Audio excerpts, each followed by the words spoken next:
When I was doing a signing for Coliseum Video, I think in 1999, before WWE had their own brand. Right. They worked with Coliseum Home Video, and I would see these scantily clad women wandering around once in a while. And so when Hillbilly Jim, who was the rep that dealt with Coliseum, came over, I said, Jim, what is with the women? And he goes, son, they're from the adult annex. Yes. And I said, the adult annex, what's that? He goes, son, it's like a whole different world over there.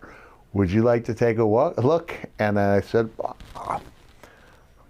yeah, I would. So I walk over, and at the time, Janine Lindermuller was just known as Janine.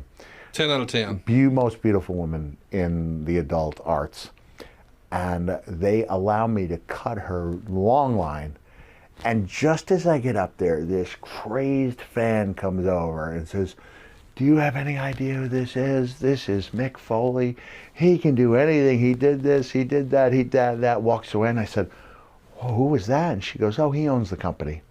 So it's a similar thing where I've got Jim Ross is now playing the role of the owner of whatever video establishment it was. And then Janine says to me, oh, you wrestle? I said, yeah. And she goes, which company do you wrestle for? I said, WWE. And she goes, oh, I don't let my son watch that because of the suck it.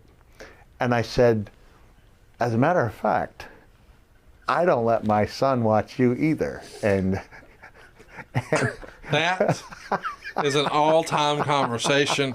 Grillo, roll the fucking credits. We will not beat that. I don't let my son watch you either. My goodness. And then did she laugh? Yeah, she did. And her cohort, Julia Ann, was Janine's partner of choice, because Janine at that time just did female scenes. And Julia Ann, who's still stunning, right? She came out and she's, look, Janine's, as I was leaving, she goes, Janine's having a birthday party for her son. And it gave me the number, and I couldn't make it. But the first thing I did, I don't know if he wants me saying this, but I think I may have written about it. I called Scotty Too Hottie, who was a connoisseur of the adult arts at that time. And just said, do you know who just invited me to the child's birthday party? So that was a rush. And so Jim, that incident with Jim, Ric Flair, Jimmy Cornette reminded me of the Janine incident. I love doing this podcast with you. Only you would compare Ric Flair, Jim Ross, and Jim Cornette to Julia Ann, the owner of a porn company, and Janine. I was hoping this story ended with, and then I got a shot at the title.